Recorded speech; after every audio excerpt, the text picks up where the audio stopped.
Fala galera, eu me chamo Lucas Bueno e esse aqui é o meu canal, o Império Futebolístico. No vídeo de agora eu vou estar trazendo para vocês a análise de Flamengo 2, Atlético Mineiro 1, jogo válido pelo Campeonato Brasileiro.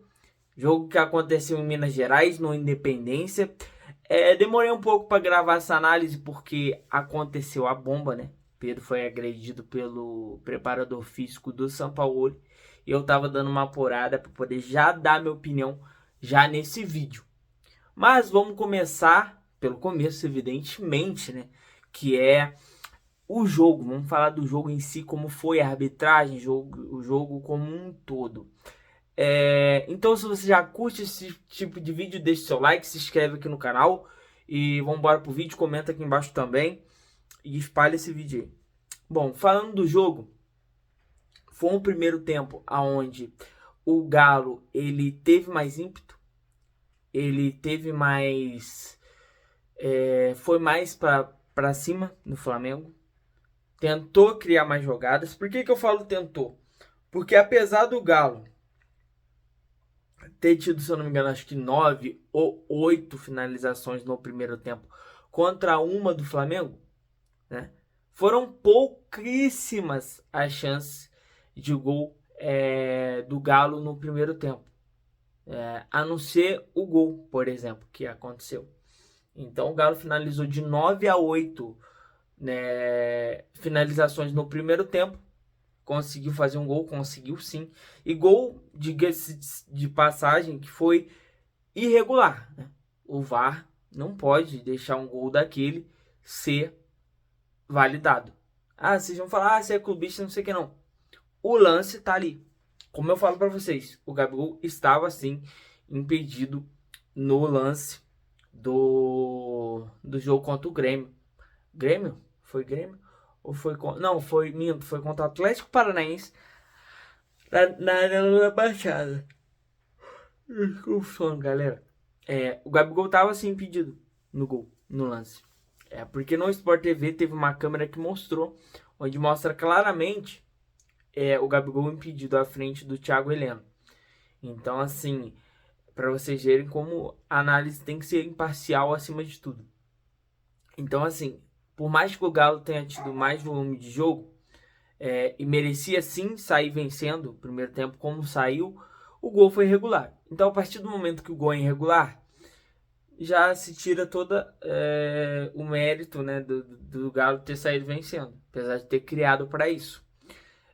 Inclusive o gol foi do Paulinho e a falta é dele em cima do Bruno Henrique. E aí, conforme vai decorrendo, né, o jogo, o Paulinho acaba que faz a falta em cima do Bruno Henrique e o juiz não vê, o VAR também não. Já é o terceiro ou quarto jogo em que o Flamengo tem lances capitais, né, capitais acontecendo nos seus jogos e nada acontece. O Flamengo opta pela lei do silêncio. E aí, sou totalmente contra isso. E entendo também, tá? Eu já vou logo dar uma opinião aqui sobre a arbitragem. Entendo também que os dirigentes, tanto do Flamengo quanto dos outros clubes, não trabalham para a melhora da arbitragem no Brasil. Que seria o quê? Cobrar uma profissionalização de fato dos árbitros, dar um salário muito bom para os árbitros, por exemplo, que um árbitro de Série A deveria, sim, pelo dinheiro que gira no futebol, pelo dinheiro que a CBF tem, ganhar de 50 a 100 mil reais por mês para apitar futebol. Entendeu? Ser um salário mais equiparado de acordo com o futebol, com o que se paga no futebol de primeira divisão no Brasil. E aí a CBF fornecer a eles um centro de treinamento, né, para eles treinarem, todos morarem no Rio, que é onde fica a sede da CBF, e toda semana se fazer reunião para se discutir a arbitragem, para se estabelecer critérios e assim visando a melhora contínua da arbitragem. Claro que vai continuar havendo erros, sim, vai, mas a gente tem que batalhar para minimizar ao máximo possível esses erros e fazer com que a qualidade de jogo melhore. Mas como ninguém está interessado nisso, fica mais fácil pressionar. Então o Flamengo deveria sim falar na imprensa, fazer um dossiê, reclamar, não deixar barato. Porque funcionou para o Palmeiras. O Palmeiras começou a reclamar e começou milagrosamente o Palmeiras ter sido favorecido, como foi contra o Flamengo, por exemplo. Que para mim não há justificativa alguma para não ter sido marcado pênalti no, no Everton Ribeiro no jogo contra o Palmeiras, por exemplo. Para mim aquilo ali é empurrão. Não tem ombro a ombro, não tem essa de intensidade como o, nem sei o nome lá do presidente da arbitragem, chefe de arbitragem da CBF, nem lembro. Então assim, sabe, eu só gostaria que a arbitragem, primeiro, fosse profissional, tivesse as condições perfeitas para se trabalhar e fazer um melhor trabalho, entendeu? E tivesse critérios e que fosse feita de maneira justa, com menos erros possíveis. Mas não é o que acontece. Cada árbitro tem um critério, cada árbitro analisa um lance de um jeito e não se tem uma padronização de procedimentos. E aí fica difícil. A gente vai ficar aqui falando, chovendo no molhado. É ridículo. E aí quando se tem o VAR, se tem imagem, fica muito mais ridículo. E para nós que somos torcedores que gostamos de futebol, parece que o roubo está sendo legalizado, né? Com o VAR, digamos assim, parece. Porque, pô, o cara olha a imagem, não vê coisa clara. Contra a imagem, contra o vídeo, não há argumento. É flagrante, vamos dizer assim, né? Deveria ser flagrante, mas não é o que acontece. Bom, e aí a gente vai e fica naquela expectativa. Será que finalmente o Filipão ele vai conseguir vencer um jogo pelo Galo desde sua chegada? E aí? Começa o segundo tempo. O Galo continua imprimindo o seu ritmo. E por isso até eu acho que o Galo caiu um pouco em determinado momento do segundo tempo. Principalmente após as entradas de Cebolinha, Arrascaeta e Luiz Araújo, por exemplo, que entraram no jogo, né? Principalmente o Arrascaeta que entrou. O Arrascaeta, cara, assim, não tem condição. Vou falar o quê? O cara é o cara do Flamengo, assim. A criação do Flamengo depende dele. Quando ele tá num mau dia, ou quando ele tá no banco, quando ele tá suspenso, o Flamengo fica um marasmo. Porque tem jogo que o Everton Ribeiro consegue sim substituir a altura o Arrascaeta, consegue.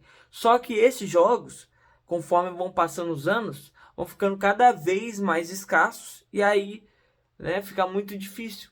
Porque fica clara a dependência do Flamengo junto do Arrascaeta. Muito clara. E aí o Arrascaeta entra e muda o jogo. Assim, é o dono do jogo. Tava difícil no começo ali, porque o Galo imprimia aquele teu ritmo. Quase marcou o segundo gol com o Matheus Cunha. Né, com o Matheus Cunha não lembro agora o Hulk. Eu sei que o Matheus Cunha fez uma bela defesa, salvando o Flamengo de tomar o segundo gol. E aí depois de um tempo o Flamengo teve a falta, né? E o Flamengo finalmente, após quase 3 anos e pouco aí, teve mais um gol de falta. O Arrascaeta que bateu no canto do goleiro Everton. E o Everson, desculpa. No canto do goleiro Everson, acho que por isso que ele ficou mais bravo ainda, porque, porra, goleiro tomar gol no seu canto de falta é realmente complicado. E aí empatou o jogo pro Flamengo. E aí o jogo ficou mais franco ainda, ficou um jogo muito intenso. Aliás, vinha sendo, só que o Galo ele tinha mais ímpeto. O Flamengo poderia ter mais a bola, só que o Galo imprimia mais velocidade, conseguia sair no mano a mano mais vezes que o Flamengo. E aí depois que o Flamengo empatou, o jogo ficou mais franco ainda, né? Com as duas equipes imprimindo, tentando acertar os contra-ataques, mas não conseguindo ser efetivo no lance, até que o Flamengo, numa dessas bolas, num desses contra-ataques, o Alan, que entrou no lugar, acho que foi do Gerson, não lembro. O Alan entrou também, estava no banco. Não, o Alan entrou de titular, perdão, desculpa. Aí o Alan acha que o Arrascaeta é gênio. O cara é acima da média, absurdo. É o melhor meia para mim da América do Sul há alguns anos. Tá, em termos de bola, jogada de técnica. E se confirma isso conforme vai passando os jogos, né? Que bola do Arrascaeta pro Wesley. E aqui eu quero parabenizar o Wesley, tá? Pela calma e pelo golaço, né? Um toque de gênio na bola, né? tirando, né, tocando por cima do goleiro do Galo, fazendo 2-1 pro Flamengo. E aí, assim, o Flamengo do São Paulo, que não vinha fazendo uma partida dentro das suas características, né, que é ter mais a posse da bola, que é tentar cadenciar mais o jogo e acelerar no último terço do campo. O Flamengo, ele foi para trocação com o Galo, né? Foi para trocação e aí acabou, desculpa, né? Acabou se sagrando campeão, acabou se sagrando vencedor aí da partida. Acho que a vitória foi justa diante daquilo que se aconteceu durante o jogo, né? Já que o Galo teve um gol que foi irregular, então acho que por justiça, vamos dizer assim, se é que tem no futebol, o Flamengo mereceu sim sair com a vitória. Agora falando da situação lamentável, absurda, abjeta e todos os adjetivos negativos que você queira colocar para essa situação, que foi a agressão física que o jogador Pedro Guilherme sofreu do preparador físico, que é braço direito do Sampaoli, no jogo de hoje. O que acontece? Todo o contexto. Acho que é natural o Pedro sim estar insatisfeito, porque ele é o artilheiro da equipe. Se não me engano, acho que tem 25 gols e 4 assistências. Se não me engano, são esses os números do Pedro. Podem ter mudado um pouco mais, né? Ele pode ter feito um gol ou uma assistência. Esses dados podem estar desatualizados no momento. E aí o Sampaoli vai e prefere o Gabigol. Para mim, sem justificativa, porque no momento quem merecia ter uma sequência como titular e continuar como titular era o Pedro. Eu entendo que o treinador ele tem autonomia para isso, mas um jogador do Pedro é um jogador de seleção, de Copa do Mundo, é um jogador perfeitamente qualificado para fazer a função de centroavante, né? E não teve essa oportunidade, foi barrado, e o Pedro sabia também que a situação dele no Flamengo seria sempre muito complicada, porque ele estaria disputando com um jogador que é ídolo da torcida, e que o que o Gabigol fez no Flamengo ninguém mais vai fazer, porque o Flamengo, devido à gestão, devido à maneira profissional que ele hoje é gerido, né, principalmente na área das finanças, é muito difícil o Flamengo novamente ficar 40 anos sem ganhar uma Libertadores. Pode acontecer? Pode, mas é muito mais difícil. Então, portanto, tudo que aconteceu em 2019 fica difícil de alguém bater.